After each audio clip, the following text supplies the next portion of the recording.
KL, Penang or JB? This is the question I get asked every single week. And my answer is always the same. It depends on the life you want. Not your budget, not your visa, the life you actually want to wake up to every day. I'm going to break down all 3 cities today. And at the end, I'm going to reveal 2 bonus cities that almost nobody considers. But for the right person, might actually be the best answer of all. Let's get into it.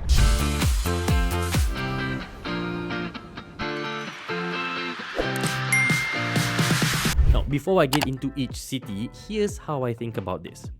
Most people come to me with a checklist. Cost of living, hospitals, schools, property prices, and yes, all of that matters. But the real question is simpler than that. What kind of life do you want? Beach and slow pace, city energy with quiet options, close to Singapore? The answer to that one question will tell you more than any spreadsheet. Let me take you through what each city offers. Let's start with Penang. Penang is for people who want to slow down. If you're retiring, if you want the ocean, if you want to wake up and not feel the pressure of a big city, then Penang is your answer. Full stop. Georgetown is one of the most charming places in Southeast Asia. UNESCO heritage streets, incredible hawker food, colonial shop houses, a genuine sense of history and culture. There's a reason retirees keep landing here. The pace is slower, the people are warm, and the cost is lower than KL. A comfortable condo outside the prime zone starts around $500 to $600 a month. Yes, it's that cheap. But here's the honest catch. And I say this with respect because I do genuinely like Penang. The traffic is bad. It's worse than people expect for a small island. The roads were not built for the number of cars on them today. And I know a lot of you guys who have visited Penang or who are currently living in Penang, you guys can attest to this. Let me know down in the comments if I'm right or wrong.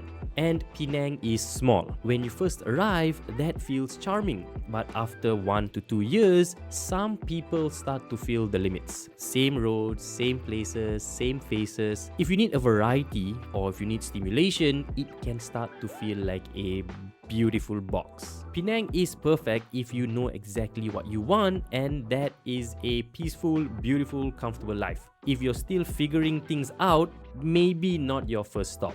So for foreigners purchasing property in Penang, the minimum price is 1 million ringgit on the island, and on the mainland it drops to about 600,000 ringgit.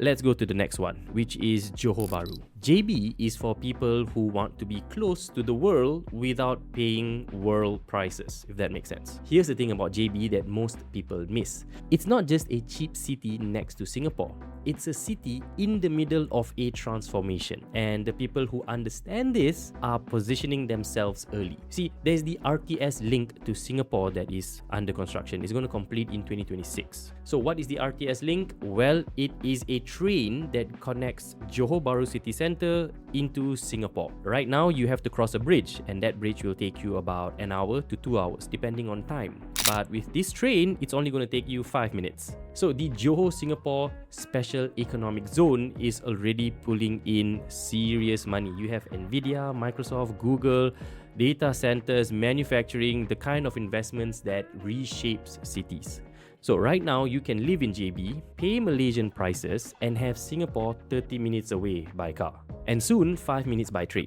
That combination does not exist anywhere else in this region. Now, Singapore is a global hub. It's like Dubai. Like, a lot of people want to do business, the financial district, a world hub in Singapore. So being right next door to it is a big plus. For remote workers earning foreign currency, for investors, for anyone who needs Singapore access without Singapore cost, JB makes a lot of practical sense. The catch is real though. JB is still developing. Some parts of the city outside the prime corridors are still rough. The expat community is also smaller, and the causeway traffic on bad days is genuinely painful. And bad days, I mean, it's like when it's heavy rain. And right now it's heavy rain season, so it's bad days almost every day. Now, don't judge JB by what it looks like today, judge it by what it's becoming. The price reflects, or kind of reflects, where it is right now, not where it's going. Now, rental yields here are higher compared to KL. So if you are buying to invest, then you'll need some options. So if you are trying to figure out if a Johor property is a good investment, get on a call with me and I'll walk you through your options, be it in KL, JB, or even Penang. I'll show you the best places that will make you money. You can book a call here or go to nowsmalaysia.com. Now, the foreign property price in Johor is about 1 million ringgit, but there are some exceptions for some properties by the developer where it starts at about 500 to 600,000 ringgit. And Forest City is another exception at 500,000 ringgit, and you can apply for the MM2H SFZ visa as well, right? So if you are looking for visa, scan the QR code. My team will get you in touch with our visa agents. Now, next on the list is KL. KL is for people who want a mix of everything, or for those who don't know what they want. Does that make sense? What? Bro, what are you talking about? Here's another thing I need to clear up. Because KL is the most misunderstood city of these three. When people say they want to avoid KL because of the hustle and bustle, they are thinking about Kuala Lumpur city centre. The KLCC, Petronas Twin Towers, Bukit Bintang, Pavilion, that postcard version of KL. But that is a tiny part of KL. Now, there is Greater KL, or we call it Klang Valley, which is what we really mean when we talk about living in KL. You see, KL City Centre is here, and then we have KL State is here, and then we have Greater KL. It's enormous. And inside it, you have everything. You want city energy, it's there. You want a quiet neighborhood with almost no traffic, good schools, parks, local coffee shops, a real community feel, that's also there. You also have places like TTDI, Desa Park City, Subang, Kota Damansara. These are calm, livable, well-connected areas that have nothing to do with the chaos of the city center. This is why KL works for such a wide range of people. Retirees, young professionals, families, digital nomads. KL has a version of itself for almost everyone. The honest catch is traffic, but only if you pick the wrong neighborhood. If you pick the right one for where you actually need to be or go on a daily basis, and you barely notice it. Now, I'm going to let you guys in on a little secret on basically what I only tell clients on my scouting trip.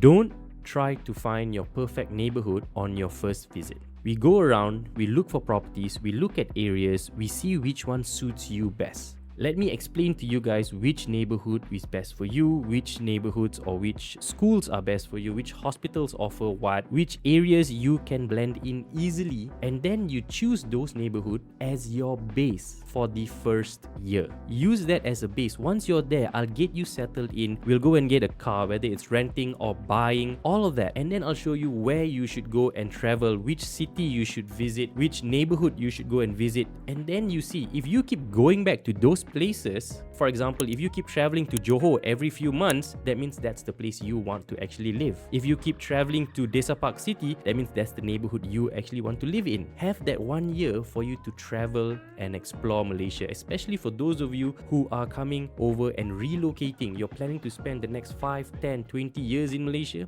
This is the way you should do it. Hope that helped you guys out. So here's how I'd summarize it. Penang, if you want the beach, the slow pace, the retirement life, the culture, you know what you want and it's peace, it's there. JB, if you want proximity to Singapore, strong investment upside, and you're comfortable being in a city that's still finding itself, then yes, the opportunity is real, but so is the patience required. Then KL, if you want options, city life, quiet life, expat community, local life, it's all there. Best for people who don't know what they want, you're not 100% sure yet, it gives you the most option to choose from. None of these is the wrong answer, they are just different lives. If you guys are interested in moving to Malaysia but you're not sure where to start, I've made a 2026 NAS Malaysia Starter Kit completely free. Now it shows you where to go, where to live, which visa is for you, how to rent properties, how to buy properties, and all that good stuff, even cost of living as well. So you can go and check it out. Check out nasmalaysia.com to download it. Let me know what you think after you've downloaded it. Let me know if I missed out on any details as well. This is the new guide, so for those of you who have already registered and received the guide, you don't have to do anything. The new one will automatically be sent to your email, so make sure it's not in your spam or your other folders. I did promise you guys 2 bonus cities that almost nobody talks about in these comparisons. Kota Kinabalu, Sabah, or KK, is a coastal city with Mount Kinabalu behind it. You have some of the best diving spots here, and a comfortable furnished condo here would cost you about $500 to $600 a month. It's clean, safe, friendly, and has incredible nature access. For a retiree or remote worker who wants to be done with the big city life entirely, KK is genuinely special. Now the catch is there's a smaller expat community, fewer international flights, and it's far from West Malaysia. Now when I mean far, I mean like it's on a whole other island. It's about a 2 to 3 hour flight from KK to KL. But if those things don't bother you, KK offers a quality of life that would cost you 3 times as much anywhere else on the West Coast. Now, Kuching, Sarawak, this is another place. It's the most underrated city. It's walkable, has a huge waterfront, incredible food scene, genuine cultural diversity, and some of the lowest rents in the country. A couple can live comfortably here for under $1,500 a month. Sarawak also has its own MM2H program called the Sarawak MM2H with different requirements from the national program. It's worth looking at separately if Sarawak appeals to you. If you are interested in applying for this, scan the QR code somewhere here. Right? The catch is the same as KK. It's small, it's quiet, and it's far. But for the right person, someone who genuinely wants out of the city and into something real, Kuching might be the best answer on this entire list. KL for options, Penang for peace, JB for opportunity, KK and Kuching for those who want something completely different. The right city is the one that fits the life you actually want, not the one that looks best on a spreadsheet. Now, if you want to figure out which one fits your specific situation, the strategy call link is in the description. That's exactly what I help people with. Drop a comment and tell me which city you are leaning towards. I read them all and it genuinely helps me know what to make next. Alright, I'll catch you guys in the next one. Peace out.